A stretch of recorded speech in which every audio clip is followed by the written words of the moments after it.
Hey, we're told to find the prime factorization of 342. So this is where I make a factor tree. And if you have a large number you're not familiar with, it's not so bad to have a calculator close by. I notice that 342 is even, so I'll know 2 will divide into it. So I know it's 2, from my calculator, 2 times 171. 171 is not even, so it's not going to be divisible by 2. It's not a number I'm familiar with.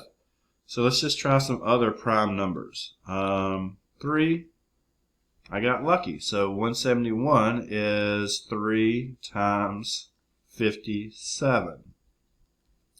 Let's see if 3 will go into 57 again. It will. 57 is 3 times 19. And you might not be too familiar with all the numbers you see here. But 19 is prime as well. So looking at these, 342 is the same thing as 2 times 3 times 3 times 19. So if we collect that, it could be 2 times 3 squared times 19. And then we could see all the prime numbers we would use to make 342 in a multiplication. Thank you.